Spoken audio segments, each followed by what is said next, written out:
अपने आप को लोगों से दूर रखो, सबसे ताकतवर हो जाओगे। अपनी जिंदगी की कीमत को समझो, ऐसा गौतम बुद्ध ने कई सालों पहले अपने शिष्यों से क्यों कहा था। चलिए जानते हैं। एक कहानी के माध्यम से, तो बिना देर किए चलिए उस कहानी की शुरुआत करते हैं। जिंदगी की कीमत क्या है। हम में से बहुत से लोग अपनी जिंदगी की वैल्यू नहीं समझते और अपने जीवन को ऐसी चीजों में बर्बाद कर देते हैं जिनसे हमारा नुकसान ही होता है। कुछ लोग अपनी जिंदगी शराब के पीछे बर्बाद कर देते हैं, तो कुछ लड़कियों के चक्कर में, और कुछ अपनी सारी जिंदगी पैसा पैसा करके बर्बाद कर देते हैं। आज की इस कहानी के जरिए आप जानेंगे कि हमारी जिंदगी कितनी कीमती है और हमें अपनी इस कीमती जिंदगी को किस तरह जीना चाहिए। एक बार की बात है, गौतम बुद्ध अपने शिष्यों को जिंदगी से जुड़ी अच्छी बुरी चीजों का ज्ञान दे रहे थे। सभी शिष्य उनकी बातों को बहुत ध्यान से सुन रहे थे। उन सभी में एक शिष्य ऐसा था जिसे प्रश्न पूछने की बहुत आदत थी। वो उठकर गौतम बुद्ध के पास गया और उनसे बोला, आप हमें जिंदगी के बारे में जो कुछ सिखा रहे हैं उस सब का क्या फायदा, क्योंकि हम में से बहुत से बच्चों को ये भी नहीं पता कि हमारे जीवन का मूल्य क्या है और ये जीवन हमारे लिए कितना कीमती है। पहले आप हमें ये बताइए कि इस जीवन का मूल्य क्या है। अपने शिष्य की बात सुनकर गौतम बुद्ध अपने कक्ष में गए और एक चमकता हुआ पत्थर का टुकड़ा लेकर आए। वो टुकड़ा उन्होंने अपने शिष्य को दिया और बोले, मैं तुम्हें इस जीवन का मूल्य तब बताऊंगा जब तुम इस पत्थर का सही मूल्य पता लगा कर आओगे। साथ ही ये ध्यान रखना कि तुम्हें ये पत्थर का टुकड़ा किसी को बेचना नहीं है। गौतम बुद्ध की बात मानकर वो शिष्य बाजार की तरफ चला गया। बाजार में सबसे पहले उसकी नजर एक फल बेचने वाले पर पड़ी और उसने वो पत्थर उस फल वाले को दिखाया और बोला, इस पत्थर के बदले आप मुझे कितने फल दे सकते हो। फल वाला बोला, ये पत्थर कुछ खास तो नहीं है, लेकिन फिर भी इसके बदले में तुम्हें 10 केले दे सकता हूं। वो शिष्य उस पत्थर को लेकर आगे चला गया। फिर उसे एक सब्जी वाला मिला। शिष्य ने उस सब्जी वाले से उस पत्थर की कीमत पूछी। सब्जी वाले ने उस पत्थर को ध्यान से देखा और बोला, इस पत्थर की कीमत के बदले में तुम्हें ज्यादा से ज्यादा एक बोरी भरकर सब्जियां दे सकता हूं। इसके बाद वो शिष्य उस पत्थर को लेकर एक सोने के व्यापारी के पास गया। उस पत्थर के टुकड़े की चमक देखते ही उस सुनार ने उसकी कीमत 100 सोने के सिक्के लगाई। शिष्य ने वो टुकड़ा बेचने से मना किया तो वो सुनार उसके बदले 200 सोने के सिक्के देने को भी राजी हो गया, लेकिन शिष्य ने वो पत्थर नहीं बेचा। इसके बाद वो शिष्य एक हीरों के व्यापारी के पास गया और उनके सामने उसने वो पत्थर के टुकड़े को रख दिया। उस पत्थर को देखते ही हीरों के व्यापारी ने एक साफ कपड़ा बिछाया, उस पत्थर को उसके ऊपर रखा, फिर उसकी परिक्रमा की और हाथ जोड़कर उस पत्थर को कपड़े में लपेटते हुए वो बोला, तुम जिसे मामूली पत्थर समझकर उसकी कीमत पूछ रहे हो, असल में ये एक बेशकीमती रूबी है। ऐसा रूबी हर किसी को नहीं मिलता। मैं अगर अपना सब कुछ बेच भी दूं तो भी इसकी कीमत नहीं चुका सकता। उस व्यापारी की बातें सुनकर वो शिष्य हैरान हो गया। वो दौड़ा दौड़ा सीधा बुद्ध के पास आया और उन्हें उसने जो कुछ भी बाजार में हुआ वो सब बताया। उसकी अचरज भरी बातें सुनकर गौतम बुद्ध बोले, तुम्हारे सवाल का जवाब इस रूबी की कीमत में ही छिपा है। हमारा जीवन भी एक रूबी है, रूबी की तरह ये भी बेशकीमती है, लेकिन हम इस बात को हमेशा नजरअंदाज करते हैं और अपने जीवन का मूल्य नहीं समझते। हम दूसरों को देखकर और उनके जैसा जीवन जीने की कोशिश में अपने जीवन की कीमत को कम कर देते हैं। हम ये सोचते हैं कि हमारी जिंदगी की कीमत वही है जो दूसरे हमें बताते हैं, लेकिन ये बात हमेशा ध्यान रखना कि सामने वाला अपनी हैसियत, बुद्धि और अपनी समझ के हिसाब से तुम्हारी कीमत लगाता है। तो दोस्तों, इस कहानी से हमें क्या सीख मिली, चलिए जानते हैं। जिंदगी सिर्फ एक बार मिलती है, इसलिए इसको बर्बाद ना करें। अपनी जिंदगी को उतना ही कीमती समझे जितना कीमती आप अपने बैंक में रखें, रुपयों को समझते हैं। आज के समय में लोग अपनी जिंदगी से ज्यादा कीमती प्यार, पैसों और दिखावे से भरी चीजों को समझते हैं। प्यार के चक्कर में लोग सुसाइड कर लेते हैं। पैसों के चक्कर में ऐसा काम करने लग जाते हैं जिससे उनकी जिंदगी बर्बाद हो जाती है। नाम कमाने के चक्कर में उल्टे सीधे काम करने लग जाते हैं। हमेशा याद रखें कि दिखावा करना जरूरी नहीं है। प्यार दोबारा मिल सकता है, पैसा फिर कमाया जा सकता है, लेकिन जिंदगी को फिर से पाया नहीं जा सकता। इसलिए अपनी इस बेशकीमती जिंदगी को अच्छे से जिएं, हर पल का आनंद लें। कभी ये ना सोचें कि आप इस दुनिया में किसी काम के नहीं हैं, न कभी ये सोचें कि आपकी जिंदगी व्यर्थ है। आपके होने या ना होने से कुछ फर्क नहीं पड़ता। जब भी ऐसे नेगेटिव विचार आपके मन में आए तो खुद को बस ये याद दिलाएं कि जीवन एक रूबी है और ये बेशकीमती है। तो चलिए दोस्तों, अब हम जानते हैं जीवन से सारी परेशानी रहस्यमयी तरीके से कैसे दूर करें। उसे जानने के लिए हम आपको गौतम बुद्ध की दूसरी कहानी सुनाएंगे। तो बिना देर किए उस कहानी की शुरुआत करते हैं दोस्तों। ये कहानी आपकी जिंदगी बदल देगी, इसीलिए इस कहानी को पूरा सुने। बुद्ध कहते हैं, मन और शरीर दोनों के लिए स्वास्थ्य का रहस्य है। अतीत पर शोक मत करो, ना ही भविष्य की चिंता करो, बल्कि बुद्धिमानी और ईमानदारी से वर्तमान में जियो। लेकिन हम कितना वर्तमान में जीते हैं, जी ही नहीं सकते। अगर जी सकते हैं तो आप कोशिश करके देख लीजिए, आपका मन और शरीर दोनों स्वस्थ हो जाएंगे। आप भविष्य की चिंता में परेशान नहीं होंगे और ना ही अतीत के दुख को लेकर रोना रोएंगे, बल्कि वर्तमान में चल रही सांस भी आपको आनंद देंगी। मैंने सुना है कि कहीं दूर एक पहाड़ के चट्टान पर एक व्यक्ति बैठा रो रहा था। वहां से एक बौद्ध भिक्षु गुजरा। उसे रोता देख भिक्षु उस व्यक्ति के पास आया और बोला, क्या तुम यहां से कूदकर आत्महत्या करना चाहते हो? व्यक्ति बोला, आपने सही अंदाजा लगाया, मैं चाहता तो यही था, मगर हिम्मत नहीं जुटा पा रहा। भिक्षु ने कहा, क्या सब पीछे छोड़कर आए हो या अपने साथ भी कुछ लाए हो? व्यक्ति ने कहा, नहीं, मैंने सब पीछे छोड़ दिया है, मैं अपने साथ कुछ भी नहीं लाया। भिक्षु ने कहा, तो तुम इतना बोझ लिए क्यों बैठे हो?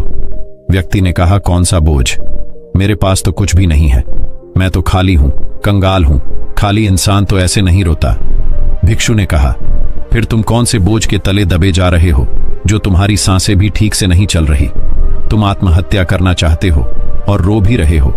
खाली इंसान तो ऐसे नहीं रोता, जो कंगाल हो गया है। उसे क्या डर? अपने अंदर में झांको और देखो तुमने कितना बोझ उठाया है, कितना कुछ तुम अपने सर पर ढो रहे हो। इसे उतार कर रख दो, थोड़ा हल्का हो जाओ। कब तक इस बोझ के तले दबे रहोगे? वह व्यक्ति भिक्षु के चरणों में गिर पड़ा और बोला, आपने तो मुझे पढ़ लिया, मेरे अपने भी मुझे नहीं समझ पाए। आप ही मेरी समस्या का समाधान कर सकते हैं। भिक्षु ने कहा, समस्या क्या है? व्यक्ति ने कहा, मेरे घर पर वहां मेरे साथ चलिए। भिक्षु ने कहा, नहीं, समस्या तुम्हारे घर पर नहीं है, समस्या तुम्हारे अंदर है। जब तक तुम अपने अंदर में समस्या का समाधान नहीं करोगे, तुम्हें हर जगह समस्याएं ही नजर आएंगी। और अगर यहां इस चट्टान पर समस्या नहीं है, तो फिर तुम यहां आत्महत्या करने की क्यों सोच रहे हो? मैं आत्महत्या करना चाहता था, क्योंकि तुमने तो घर छोड़ दिया है, समस्या भी छूट गई है, फिर तुम इतने परेशान क्यों हो?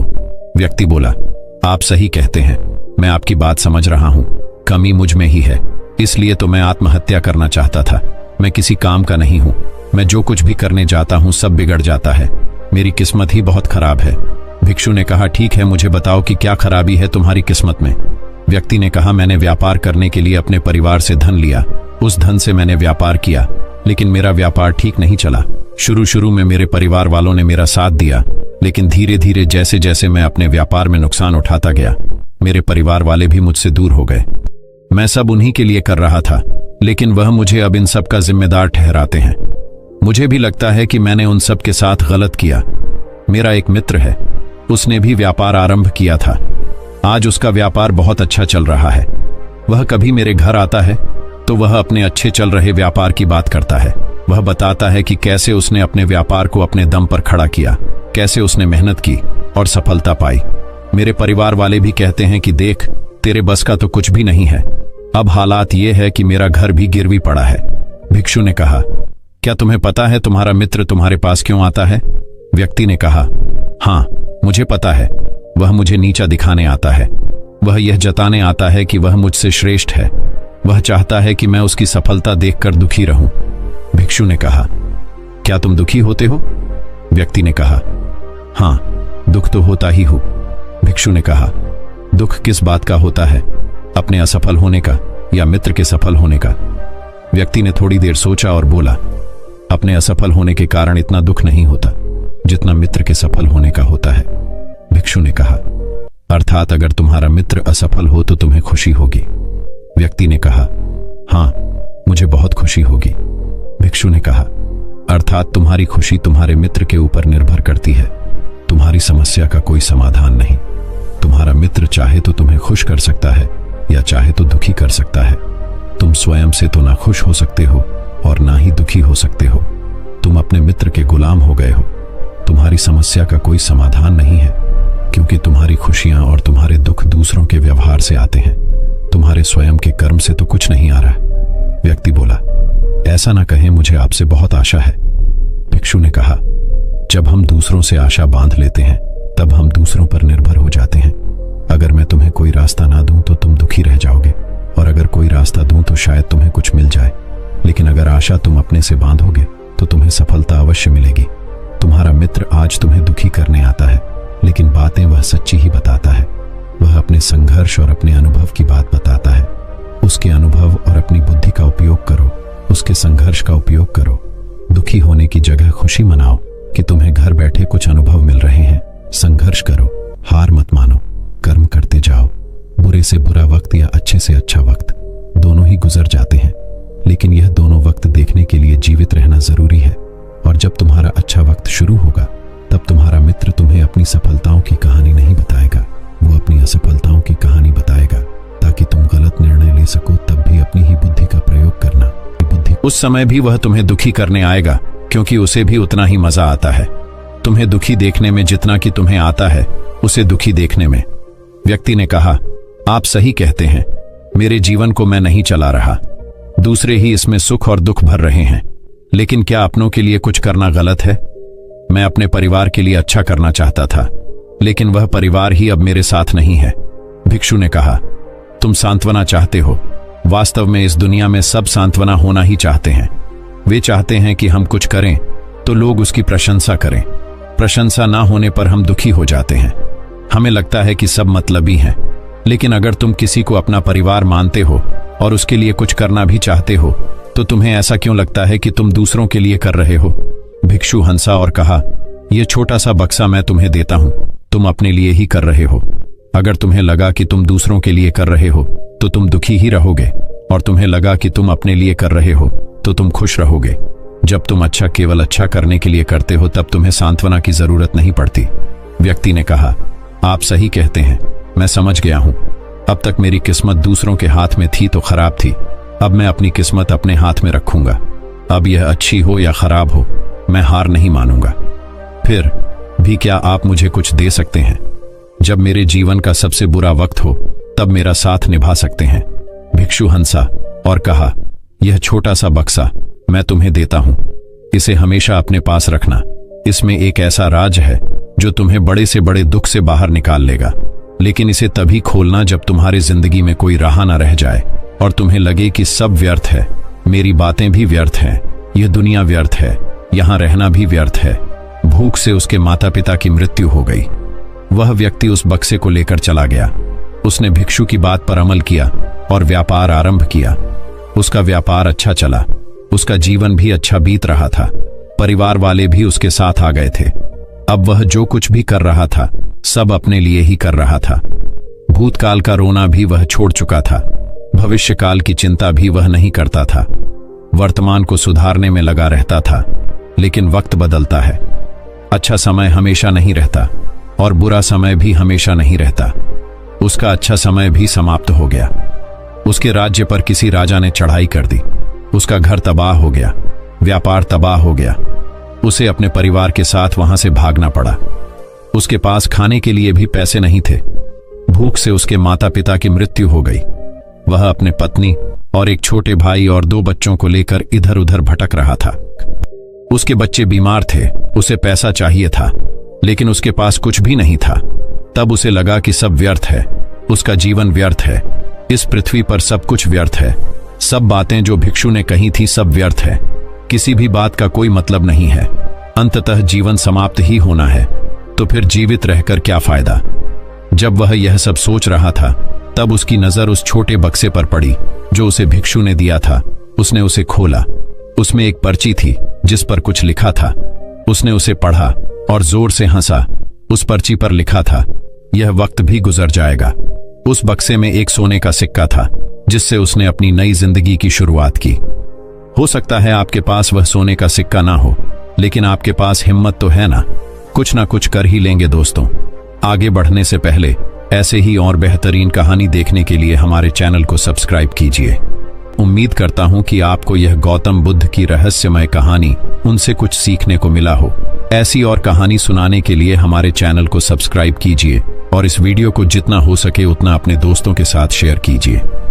तो दोस्तों, आपका वीडियो देखने के लिए दिल से बहुत बहुत धन्यवाद। नमो बुद्ध।